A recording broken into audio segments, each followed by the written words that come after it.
Hello everyone, welcome to the Bodhi Academy. I am Ms. Rashmita Gadekar and this is our series of one short videos.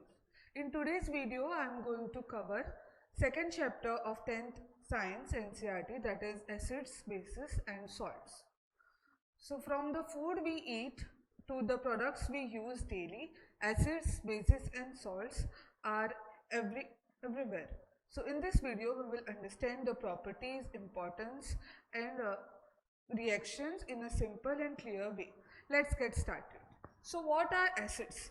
Acids are basically substances which are sour in taste, which turns blue litmus paper red, which gives H plus ions in aqueous solutions and which conduct electricity. So what are bases then? Bases are substances which are bitter in taste, they are soapy to touch, they turn red litmus paper blue, and in aqueous solution they give OH minus ions. They do conduct electricity in aqueous solutions. So, but how do we identify whether any substance is acidic or basic? So, we have some special indicators to identify whether substances are acidic or basic. So, we have studied in our previous classes that there are various types of indicators, natural, synthetic indicators. So, examples of natural indicators we have studied, that is litmus or turmeric. Examples of synthetic indicators are methyl orange and phenolphthalein. What are these olfactory indicators? By the term itself, we understand that olfactory indicators are those indicators which change their odor when acids or bases are present. So, example is vanilla, clove or onion. So, now we are going to study about the chemical properties of acids and bases. So, the first thing is reaction with metal. So, acids on reaction with metal gives H2, that is hydrogen gas. Example is when hydrochloric acid, that is HCl, reacts with zinc, it forms ZnCl2, that is a salt, and hydrogen gas is evolved. Now, the production of hydrogen gas can be confirmed or identified using the candle pop experiment. The candle can be, we hear a popping sound when candle is placed near the setup. Similar way, when metal reacts with base, it forms salt and hydrogen gas.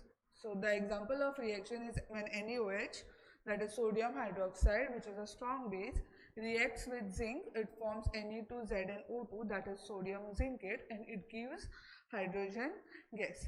The next reaction is reaction with metal carbonate or hydrogen carbonate. Example of metal carbonate is Na2CO3 or metal hydrogen carbonate is NaHCO3. So, when acid reacts with metal carbonate or metal hydrogen carbonate, we have carbon dioxide that is released, and the presence of carbon dioxide can be tested by passing it through lime water. So, when you pass carbon dioxide through lime water, we get CaCO3, which is insoluble, and the white precipitate. The lime water turns milky because of the formation of calcium carbonate. But in the case of bases, it does not show any reaction when it is reacted with metal carbonate or metal hydrogen carbonate. When excess of CO2 is passed, the CaCO3 dissolves and the milkiness disappears. So, the next reaction is when acids and bases react with each other, we get salt and water, and this reaction is known as neutralization reaction. Example is when HCl reacts with sodium hydroxide, we get NaCl and H2O. So, this particular reaction is known as neutralization reaction. Next reaction is when reaction of oxides. So, we have two types of oxides, that is metal oxides and non-metallic oxides. Example of metal oxides is MgO, CaO. So, what happens when acids react with metal oxides? So, when acids reacts with metal oxides, you get salt and water. Similar reaction was seen when acids react with base. So we can conclude by this reaction that metallic oxides are basic in nature. In similar nature, when acidic oxides, that is non-metallic oxides, react with base, we get salt and water. So coming to the next part, what do these acids and bases have in common? So when acids and bases are in aqueous solutions, acid gives something known as hydronium ion. H plus ions, when they react with water, we get something known as hydronium ion, that is H3O plus. And when base reacts with water, we get OH minus ions. When bases are soluble in water, they are known as alkalis. Now we come to one important part, that is dilution of acids. So while diluting acid, it is a highly exothermic reaction. So it is advised that dissolving an acid or base, it is a highly exothermic reaction. So if water is added directly to acid, heat is generated and it will cause the acid to spur out. So it is advised that acids are added drop by drop to water. But how do we determine the strength of an acid? How do we know whether any acid is really strong or really a weak acid? So for that we have something known as a pH scale. So the pH in the P in pH means potence, that means power, it is a German word. And there is something known as universal indicator, which is the mixture of various indicators which gives us the color change when it is put in any acid or basis, and we get to know whether it is acidic or basic. So we have something known as pH scale. It ranges from 1 to 14. So 7 is neutral, 1 is very acidic, and 14 is very basic. So on diluting an acid, pH of the solution will increase, and on diluting base, the pH of the solution will decrease. So what is the importance of this pH in our day-to-day life? So plants and animals are very sensitive to the change in pH. Even the human body works under 7 to 8 pH, and a slight change in this pH can lead to some diseases or any dysfunctioning of the body. So even when the rainwater, the pH of the rainwater decreases, we call it acid rain, and when this rainwater gets mixed with the water bodies, it causes the pH of the water bodies to decrease as well, which will affect the aquatic life in the water bodies. pH of the soil is important because plants grow in the soil, and it is important that it is well maintained.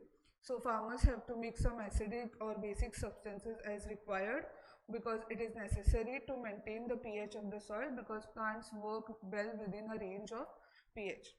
Then the next thing is pH in our digestive system. As we all know, as we have studied in our previous classes, that hydrochloric acid is produced in our stomach. So during indigestion, excess of hydrochloric acid is produced in our stomach. So to neutralize this excess of hydrochloric acid that is produced, we take some mild base, example is milk of magnesia.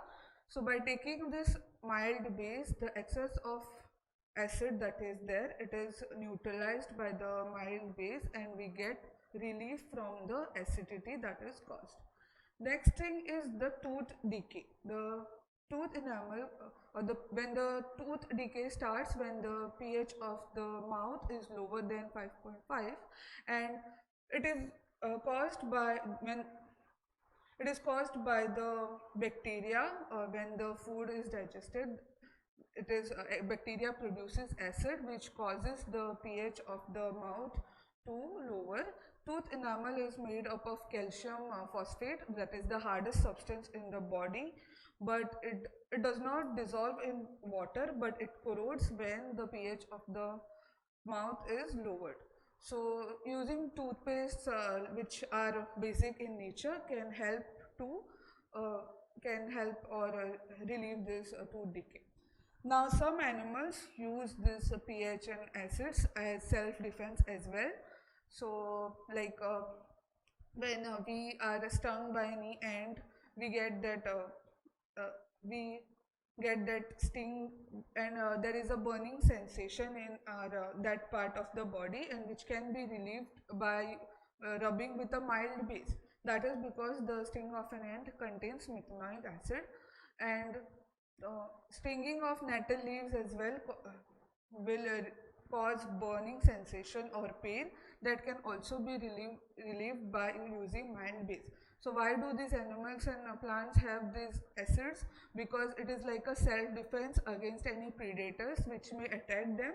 So it helps them to control and protect them from the predators which are there. So the next thing is what are salts, and how can we classify salts on strong salts as strong, weak salts, or acidic salts, or basic salt. So when the salt is formed by reaction of a strong acid and a strong base, we get a neutral salt. But when the salt is formed by the reaction of a strong acid and a weak base, we get acidic salt. When the salt is formed by the reaction of a weak acid and a strong base, we get something known as a basic salt. Similar way, if both the acid and base are weak, we get a neutral salt. Coming to the next part, that is the chlor-alkali process. So when aqueous solution of NaCl, that is brine, is passed through an electricity is passed through brine, we get NaOH, that is sodium hydroxide, chlorine and hydrogen. And because of the formation or release of chlorine, this process is known as chlor-alkali process. Alkali is basically sodium hydroxide and chlorine.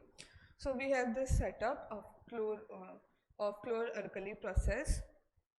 So brine, that is aqueous solution of NaCl, is entering through this side, and we have the anode and cathode. So Cl2, that is chlorine, is released at anode, and H2, that is hydrogen gas, is released at cathode, that is the negative cathode. So Cl2 that is released is used for water treatment, pesticides, etc. Hydrogen gas that is released is used for fuels, fertilizers, ammonia for fertilizers. Brine containing NaOH is used for paper, soaps, detergents, industries, etc. And various other products are formed using this reaction. The first is sodium hydroxide. Sodium hydroxide is formed when NaCl reacts with water. We get sodium hydroxide, chlorine and hydrogen. Next is bleaching powder, that is CaOH2 plus chlorine will give us CaOCl2. Actually the bleaching powder formula is very complicated, but it is given in the form of CaOCl2. Bleaching powder is used in cotton linen industry. It is used for bleaching wood pulp in paper industries, and it is used for disinfecting water. Next is baking soda. NaCl plus water plus carbon dioxide plus NH3, that is ammonia, gives NH4Cl plus NaHCO3. NaHCO3 is your baking soda. Baking soda has various other applications. It is used in soda acid fire extinguishers. It is used for making baking powder. Baking powder is basically the mixture of tartaric acid with baking soda, and it is used because it forms CO2, which will cause the bread to rise, and it will make it soft, and it is used in soda acid fire extinguishers because it produces CO2, which will help in extinguishing the fire. Next is washing soda, that is Na2CO3 plus 10 molecules of water will give Na2CO3 dot 10 H2O, that is washing soda. It is used for cleaning agent for various domestic purposes. It is used for removing permanent hardness of water, for manufacturing of borax, and it is used in various glass, soap industries. And next is plaster of Paris. When gypsum, that is calcium sulfate dot 2 H2O, it is heated at 373 Kelvin, we get CaSO4 dot half H2O. Plaster of Paris is used to make toys. It is used to uh, support the fractured bone by the doctors.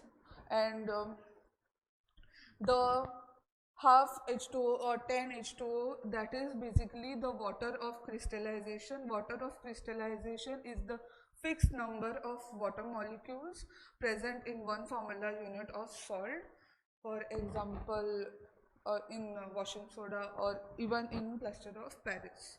So that was it for today's video. I hope you have understood regarding acid, bases and salts. I will see you in the next video. Till then, don't forget to like, share and subscribe to the Bodhi Academy.